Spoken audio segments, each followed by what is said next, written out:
നമസ്കാരം. ഇന്ന് കർക്കിടകം 22. അങ്ങനെ ഹനുമാൻ സീതാദേവിയെ കണ്ട് ശ്രീരാമദേവൻ്റെ പക്കലിട്ട് വന്നു.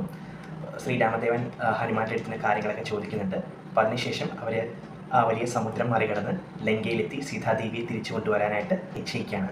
അപ്പോൾ അതിന് മുന്നോടിയായിട്ട് ഹനുമാനോട് ചോദിക്കുന്നുണ്ട്, ലങ്കയെക്കുറിച്ചൊന്ന് പറയൂ, ലങ്കയുടെ സവിശേഷത എന്തെല്ലാമാണ്, അവിടെ കോട്ടമതിലുകൾ, കിടങ്ങൾ, അങ്ങനെ ഇതൊക്കെ ഉണ്ടെങ്കിൽ അതിനെക്കുറിച്ചൊക്കെ ഒന്ന് വിശദമായിട്ട് പറയാൻ ശ്രീരാമദേവൻ ഹനുമാനോട് പറയാണ്.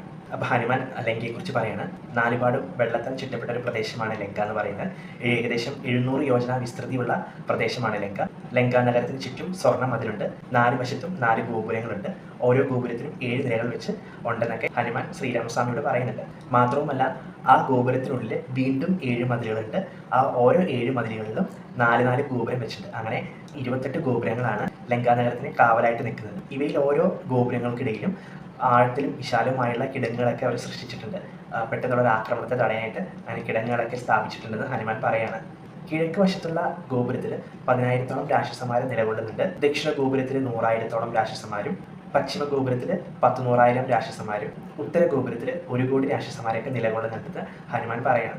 മാത്രവുമല്ല, ഓരോ ഗോപുരത്തിനും കാവൽക്കാരെയും രാവണൻ നിശ്ചയിച്ചിട്ടുണ്ട്. തെക്കേ ഗോപുരം കാക്കാൻ ഏകദേശം 1,00,000 കാവൽക്കാരുണ്ട്.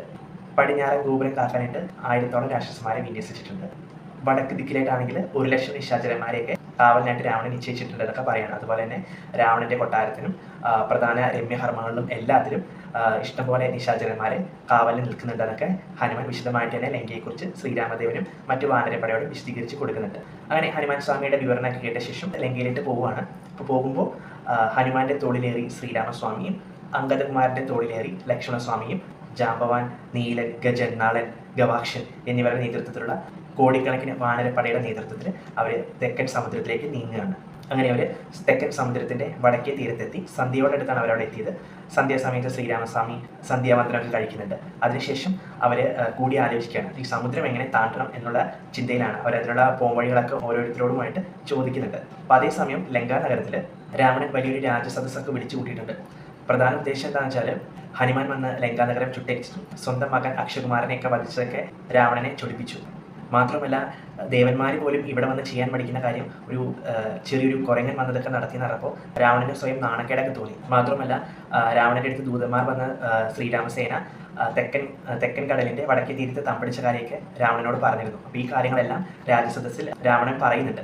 അങ്ങനെ ഈ സമയം രാവണൻ്റെ അനിയൻ കുംഭകർണൻ തൻ്റെ മയക്കമൊക്കെ പകുതി വെച്ച് നിർത്തിയിട്ട് രാവണൻ്റെ അടുത്തേക്ക് വരുന്നുണ്ട്. അപ്പോൾ രാവണൻ നടന്ന കാര്യങ്ങളെല്ലാം കുംഭകർണൻ വിശദീകരിച്ച് കൊടുക്കുന്നുണ്ട്. അപ്പോൾ ഇത് കേട്ട കുംഭകർണൻ പറയുന്നുണ്ട്, കേട്ടിടത്തോളം ശ്രീരാമൻ ഒരു മനുഷ്യനല്ല, അദ്ദേഹം സ്വയം മഹാവിഷ്ണുവാണ്.